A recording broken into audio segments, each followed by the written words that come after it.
नमस्कार मंडळी, कसे आहात तुम्ही सगळे? मंडळी, आपण एक नवीन सिरीज सुरू केलेली आहे, बिझनेस ब्रेक थ्रू. एक ड्यू डिलिजन्सवर चर्चा करत आहोत आणि लिगल ड्यू डिलिजन्समध्ये आपण लिगल एंटिटीवर चर्चा करत आहोत. मित्रांनो, आतापर्यंत त्याच्यामध्ये आपण प्रोप्रायटरशिप फर्मबद्दल माहिती घेतली, त्याच्यानंतर पार्टनरशिप फर्मबद्दल माहिती घेतली, त्याच्यानंतर लिमिटेड लायबिलिटी पार्टनरशिप बद्दल आपण माहिती घेतली, त्याच्यानंतर आपण प्रायव्हेट लिमिटेड कंपनीबद्दल माहिती घेतली आणि त्याच्यानंतर आपण पब्लिक लिमिटेड कंपनीबद्दल देखील माहिती घेतली.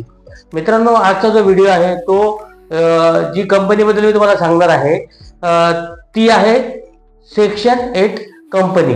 जर मित्रांनो तुम्हाला सेक्शन 8 कंपनी बद्दल जर तुम्हाला माहिती करून घ्यायची असेल तर मी तुमचं आजच्या व्हिडिओमध्ये सहर्ष स्वागत करतो.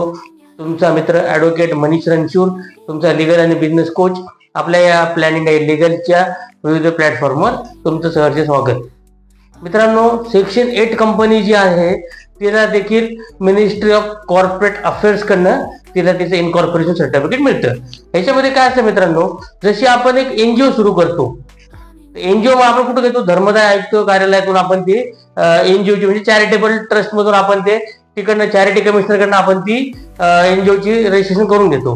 ह्याच्यामध्ये काय होतं मित्रांनो, ह्याच्यामध्ये तुम्हाला 60 लोकांची मिनिमम एक बॉडी लागते, कमिटी लागते, किंवा 11 लोकांची लागते, अशी ऑड फिगर मध्ये ती कमिटी लागते.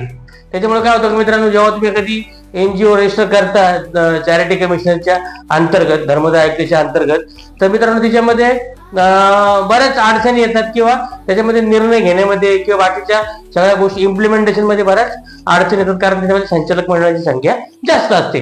मित्रांनो, याच्यामध्ये काय आहे की जर आपण सेक्शन 8 कंपनी केली तर मिनिमम 2 लोक याच्यामध्ये डायरेक्टर म्हणून कार्य करू शकता. आणि ही सेक्शन 8 कंपनी जी आहे ती धर्मदाय आयुक्ताची जी एनजीओ आहे तशीच ही सेक्शन 8 कंपनी ही मिनिस्ट्री ऑफ कॉर्पोरेट अफेअर्सच्या अंतर्गत एनजीओ म्हणून रजिस्टर्ड केली जाते. ज्या धर्मदाय आयुक्ताला ज्या फॅसिलिटीज मिळतात मित्रांनो, जसे की तुमचं 12A असेल, ATG असेल, CSR असेल, त्याच्यानंतर नीती आयोग असेल, सगळे रजिस्ट्रेशन आपण सेक्शन 8 कंपन्याला देखील करू शकतो. आणि प्रोसिजर तीच आहे मित्रांनो याच्यामध्ये, की तुम्हाला त्याच्यामध्ये तुमचं डिजिटल सिग्नेचर काढायला लागते. त्यासाठी तुम्हाला तुमचं आधार कार्ड, पॅन कार्ड, तुमचं ईमेल आयडी, तुमचा मोबाईल नंबर लागतो. डिजिटल सिग्नेचर निघाल्यानंतर मित्रांनो तुमचा डीन काढावा लागतो. त्याच्यामध्ये तुमचा डीन म्हणजे डिरेक्टर आयडेंटिफिकेशन नंबर, हा 1 टाइम तुमचा एक डीन असतो. एकदा तो काढला की तुम्ही जेवढ्या पण काही कंपनी रजिस्टर कराल त्या कंपनीना हा सेम डीन असतो. जसं आपलं पॅन कार्ड असतो तसा हा डिरेक्टर आयडेंटिफिकेशन नंबर असतो. त्याच्यानंतर मित्रांनो तुमचं एओए MOA तयार होतं आणि त्याच्यानंतर कंपनीचं इनकॉर्पोरेशन सर्टिफिकेशन जे आहे ते मिनिस्ट्री ऑफ कॉर्पोरेट अफेअर्स कडनं तयार होतो. मित्रांनो, ही एक चांगली सोयीस्कर गोष्ट आहे की चॅरिटेबल कमिशनच्या ऐवजी जर तुम्ही MCA अंतर्गत जर कंपनी एनजीओ रजिस्टर केली तर ती लवकर होते आणि तुम्ही चांगल्या पद्धतीने तिचं इम्प्लिमेंटेशन करू शकता. जर तुम्हाला कधी सेक्शन 8 कंपनी किंवा एनजीओ रजिस्टर करायची असेल मित्रांनो, हा जो दिलेला क्रमांक आहे याच्यावर तुम्ही संपर्क साधा, आम्ही तुम्हाला मदत करू एक सेक्शन 8 कंपनी ऑब्लिक एक एनजीओ सुरू करण्यासाठी. आणि त्यासाठी सगळे गाईडलाईन्स आम्ही तुम्हाला आमच्याकडनं तुम्हाला देऊ.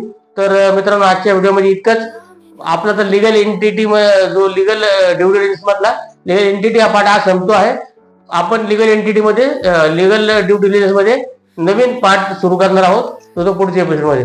तोपर्यंत मित्रांनो, जय भारत, जय संविधान, जागते रहो.